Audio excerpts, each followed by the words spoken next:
ആദി കുംഭേശ്വരൻ ക്ഷേത്രം കുംഭകോണം നഗരത്തിൻ്റെ പേരിന് ആധാരമായതും ആ നഗരത്തിലെ ഏറ്റവും പ്രധാനപ്പെട്ടതുമായ ക്ഷേത്രമാണ് ആദി കുംഭേശ്വരർ ക്ഷേത്രം. ലോകം അവസാനിച്ചതിനു ശേഷം പുനഃസൃഷ്ടിക്കപ്പെട്ട ആദ്യ ഇടം ഇതാണെന്നാണ് വിശ്വാസം. തമിഴ്നാട്ടിലെ തഞ്ചാവൂർ ജില്ലയിൽ കുംഭകോണം നഗരത്തിൻ്റെ ഹൃദയഭാഗത്താണ് ഈ ക്ഷേത്രം സ്ഥിതി ചെയ്യുന്നത്. കുംഭകോണം റെയിൽവേ സ്റ്റേഷനിൽ നിന്നും ബസ് സ്റ്റാൻഡിൽ നിന്നും ഏകദേശം 2-3 കിലോമീറ്റർ ദൂരം മാത്രമേ ഇവിടേക്കുള്ളൂ. ഈ ക്ഷേത്രം വളരെ പുരാതനമായിട്ടുള്ളതാണെന്നാണ് കണക്കാക്കപ്പെടുന്നത്. 9-ാം നൂറ്റാണ്ടിൽ ചോള രാജാക്കന്മാരാണ് ഇന്നത്തെ രീതിയിലുള്ള വലിയ ക്ഷേത്ര നിർമ്മാണത്തിന് തുടക്കമിട്ടത്.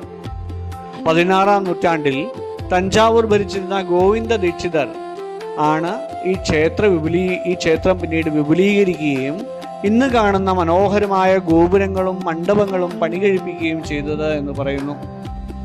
പ്രളയകാലത്ത് ലോകം നശിക്കാൻ തുടങ്ങിയപ്പോൾ ബ്രഹ്മാവ് സൃഷ്ടിക്കായുള്ള വിത്തുകളും അമൃതും ഒരു കുംഭത്തിൽ, അതായത് ഒരു കുടത്തിൽ ആക്കി വെച്ചു.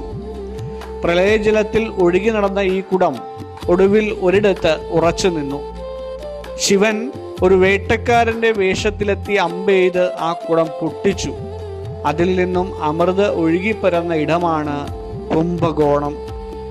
ചിതറിപ്പോയ അമൃതും മണ്ണും ചേർത്ത് ശിവൻ തന്നെ നിർമ്മിച്ചതാണ് ഇവിടുത്തെ ലിംഗം എന്നാണ് വിശ്വാസം. കുടം അഥവാ കുംഭം ഇരുന്ന ഇടമായതിനാലാണ് ഭഗവാന് കുംഭേശ്വരർ എന്ന പേര് ലഭിച്ചത്.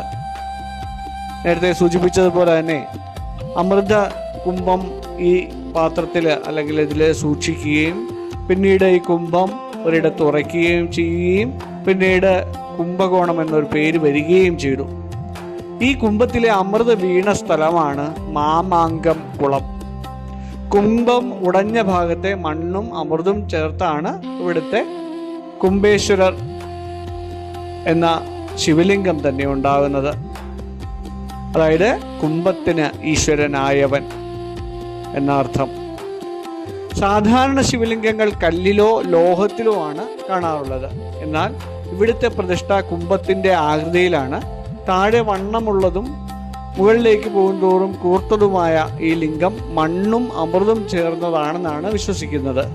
അതിനാൽ തന്നെ ഇവിടെ അഭിഷേകം നടത്താറില്ല. ശിവന്റെ പത്നിയായ പാർവതി ദേവി ഇവിടെ മംഗളാംബിക എന്ന പേരിൽ അറിയപ്പെടുന്നു. ഭക്തർക്ക് മംഗളം നൽകുന്നവൾ എന്നാണ് അർത്ഥം. 51 ശക്തിപീഠങ്ങളിൽ ഒന്നായാണ് ഈ ദേവീ സന്നിധാനം കണക്കാക്കപ്പെടുന്നത്. 12 വർഷത്തിൽ ഒരിക്കൽ നടക്കുന്ന മഹാമഹം എന്ന ഉത്സവമാണ് ഇവിടുത്തെ ഏറ്റവും വലിയ പ്രത്യേകത. ഉത്തരേന്ത്യയിലെ കുംഭമേളയ്ക്ക് തുല്യമായാണ് ഇതിനെ കണക്കാക്കുന്നത്. ഈ സമയത്ത് ഭാരതത്തിലെ എല്ലാ പുണ്യനദികളും മാമാങ്കം കുളത്തിൽ സംഗമിക്കുമെന്നാണ് വിശ്വാസം. ലക്ഷക്കണക്കിന് ഭക്തരാണ് ഈ സമയത്ത് ഇവിടെ എത്തുന്നത്.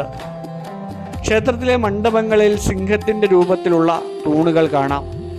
ഓരോ തൂണും മനോഹരമായ കരിങ്കല്ലിൽ കുത്തിയെടുത്തതാണ്. ക്ഷേത്രത്തിന്റെ മേൽക്കൂരയിൽ 12 രാശികളെയും 27 നക്ഷത്രങ്ങളെയും സൂചിപ്പിക്കുന്ന ഒരൊറ്റ കല്ലിൽ കുത്തിയെടുത്ത ചക്രം കാണാം. ഇതിന് താഴെ നിന്ന് പ്രാർത്ഥിക്കുന്നത് ഗ്രഹദോഷങ്ങൾ മാറാൻ ഉത്തമമാണെന്ന് ഭക്തർ വിശ്വസിക്കുന്നു. അതുപോലെ തന്നെ ഈ ക്ഷേത്രത്തിൽ കല്ലിൽ നിർമ്മിച്ച 2 നാദസ്വരങ്ങൾ സൂക്ഷിച്ചിട്ടുണ്ട്. കല്ലിൽ സുഷിരങ്ങൾ ഉണ്ടാക്കി നിർമ്മിച്ച ഇവ പുരാതന ശില്പകലയുടെയും സംഗീതജ്ഞാനത്തിൻ്റെയും ഉത്തമ ഉദാഹരണമായി കണക്കാക്കുന്നു. ക്ഷേത്രം രാവിലെ 6 മുതൽ 12:30 വരെയും വൈകുന്നേരം 4 മുതൽ രാത്രി 9:30 വരെയും ഭക്തർക്കായി തുറന്നിരിക്കുന്നുണ്ട്. വസ്ത്രധാരണം പുരാതന ക്ഷേത്രമായതുകൊണ്ട് തന്നെ ഏവരും മാന്യമായ വസ്ത്രങ്ങൾ ധരിക്കുവാൻ ശ്രദ്ധിക്കേണ്ടതുണ്ട്.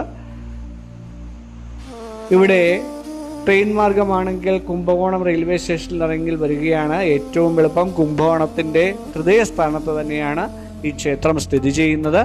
ബസ് മാർഗമാണെങ്കിൽ തഞ്ചാവൂർ, തിരുച്ചിറപ്പള്ളി, ചിദംബരം എന്നിവിടങ്ങളിൽ നിന്നൊക്കെ ഒരുപാട് ബസ് കുംഭകോണത്തേക്ക് വരുന്നതാണ്.